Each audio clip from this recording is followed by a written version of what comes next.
You got fired / left that job, and that took you to the job that would be the lowest point. Yeah. Because there was a huge downgrade in pay. I went from getting like, I think at the casino, because I worked so much overtime, I was getting like $22.50 an hour on all my overtime. And this was back in 2008, 2009, as like a college student. Like, it was amazing pay. I had benefits, like everything was good. And then the carpet cleaning was like, I was probably getting my paycheck like every other week was maybe $1,500 or $1,000. And I'm working like 13-day stretches. Like, I have every other Sunday off. And it's so many hours. Like, I have to show up at the shop at like 7 or 6, and then I go home at like 8 or 9, depending on when my jobs are throughout the day. You doing businesses or residential, or what are you doing? Everything. Everything. Mm-hmm. Are you working for a company that does carpet cleaning, or are you okay? And so like, there's a scheduled thing you have to go to it, and so on. Yeah, but so like, this is why the schedule would suck. Is sometimes I'd show up at, I think we had to be in the shop at, I think it was 7 a.m. We show up at the shop at 7 a.m. First job might be at 8 or 9, but that job might be like a 1-hour job. So I might show up at 7 a.m. and have a job from 8:30 to 9:30. Then my next job might not be from until like say 11. So from 8:30 to 9:30, I'll do one job. And then I've got a job from like 11 to 12 or something. Then I might have like a decent job from like 5 to 8. But like, my whole day is destroyed. And I'm doing like 3 smallish jobs. So I'm getting like $30 maybe for being in the shop or, at my job for like 10 or 11 hours. And it's just like horrible. So you're somebody that seems to be extremely good at thinking and conversation, and so have a bit of an ego, perhaps, in both the negative and the positive sense of that word. Was there some aspect of working at McDonald's and then working at the casino and then working for as a carpet cleaner that was humbling? No, never. No. I had the ego burned bright through it all. Or no, you can push back on the ego. Yeah, no, I understand. I totally get what you mean. I had a really close friend growing up whose name was Chris. And I think we probably met when we were like 4 or 5, I think. He lived behind me. And I grew up with him, and I'd always been kind of an outsider to the world that I was in once I got to high school, for sure. Because all of those kids were incredibly wealthy, Corvettes and Mustangs when they turned 16. It was a prep school.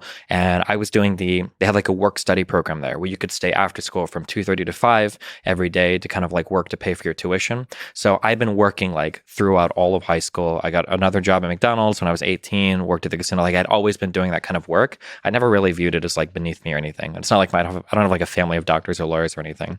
And then me and my other friend, Chris guy, we'd always make fun of everybody else for being kind of like, like preppy kids and everything. So there's some pride to that sort of hard work. Yeah, I guess a little bit, yeah. Because, looking especially at my dad, like, the solution to every problem was to just throw more hours of work at it, basically. So that was always my, go-to. And So I never, what was psychologically the low point?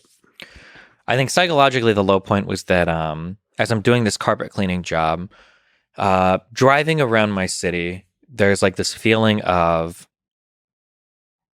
I guess for a lot of people it's probably college, but there's a feeling when you're in high school that everything is like so exciting and the whole world is kind of in front of you, and there are a trillion different branching paths of possibilities. And even through high school, you're thinking like, am I going to be a doctor or a lawyer, or can I join the NBA, or can I do this or that? There's all these things in front of you. And when I especially felt it when I was doing these carpet cleaning jobs, and I think it was in the fall, I'd be outside some of these houses and I just kind of look around, and I'd recognize a lot of these neighborhoods that I'd drive around with friends in, or I'd, be walking through. I ran cross country. Some of them I'd be running through these neighborhoods. And it was just kind of like this feeling of looking around. And it was like, when I was here in the past, this was like kind of like a transitionary phase of my life where I'm doing this and it's so fun and exciting. And then I'm going to move on to something else and it's going to be fun and exciting and awesome.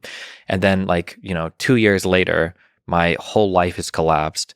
Like, I'm in a house that I can't afford anymore. My ex that I hate is pregnant with my kid, and I have no money. I've got no upward mobility. I failed college. My job is horrible. Like, just every single, this is like all of those, the wave function had collapsed into one thing, and that one thing was the worst thing that it could have possibly been at the time for me. Yeah, like everything was gone and horrible. So yeah, that was the feeling I had at the time. Do you ever contemplate suicide? I thought about thinking about it, but I've just never been that kind of person. So, I mean, basically as a way to escape from the hardship. Something that I'm so incredibly lucky. I don't know why or how. I'm just going to chalk it up to biology. I've always had really high mental baseline. I've like depression and all of that. There have been a few short stints I've dealt with it past 30 because I did a lot of drugs. But other than that, my mental baseline is just so high. And even in the carpet cleaning days, like if you, man, the videos might still be there. I think on my old YouTube channel where I'll be like playing StarCraft when I first started getting into streaming, and I'll be calling up customers like, "This is Steve from Guaranteed Clean. We had to move your job back 1 hour. Is it okay if I show up instead of 2:30?" And then I hang up. It's like, "All right, guys, we got 3 more games," and it's like, "Let's go," like stuff like that. So my baseline has always been like really high for mental functioning. So even in the low point, you had strength. Is there anything you can give by way of advice from people that for whom the wave function collapses, as it does for many of us?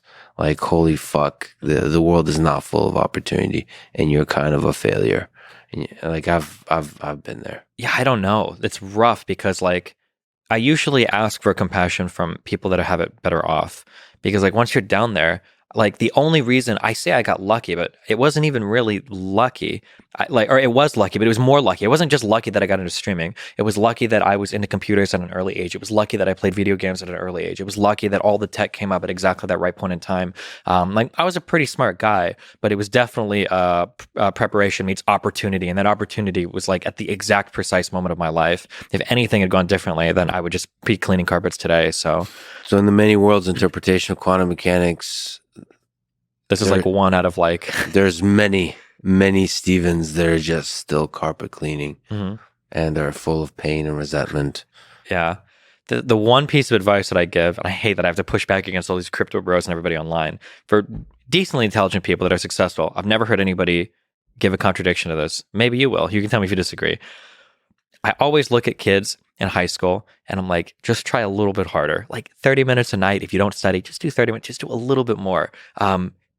You are laying the foundation for the rest of your life, and you can't appreciate it in high school and college. But oh my God, when you get out, everything in your life is so much easier. You have probably more responsibility over the direction of your life when you're like 13, 14 years old than you ever will once you're like 25 and older, because this is like when you're determining the foundations that everything's going to be built on. But yeah, 100%. So first of all, it does seem that the liberating aspect of being young is like anything you learn.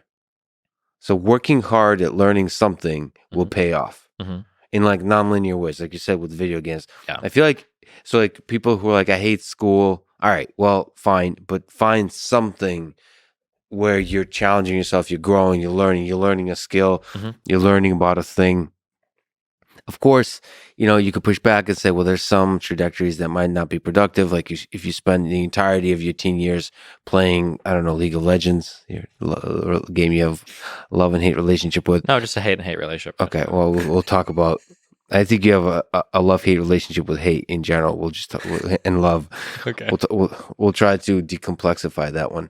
I think in general, just investing yourself fully with passion, it really does pay off. But that said, also school, I feel like doesn't get enough credit, like high school in particular, middle school and high school, because it's general education.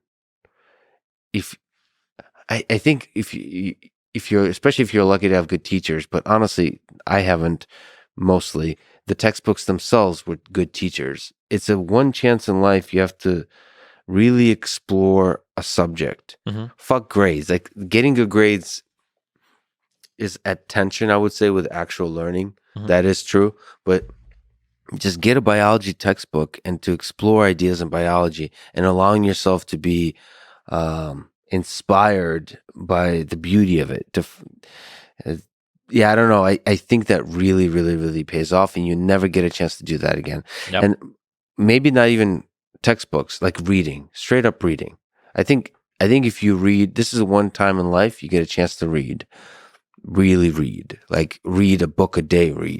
You could really invest. You can really grow by reading. I mean, Elon Musk, all those guys talk about it. Like, it's very, very rare that you meet like a dumb person who reads a lot. I don't know if that's ever happened in my life. Yeah, dumb or not successful. And the cool thing is, it seems like the reading, it's like investment. The reading you do early on in high school pays off way more than the reading you do later.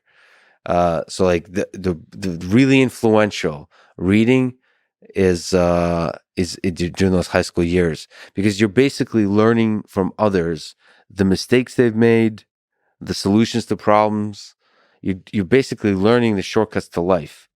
Like whatever the hell you want to do, music, read from the best people that the music theory, like learn music theory, read biographies about jazz musicians, blues musicians, see all the mistakes, see what they did, see the shortcuts. If you want to do podcasting, read about other podcasts. If you want to do streaming, read about other streamers, physicists, and so on.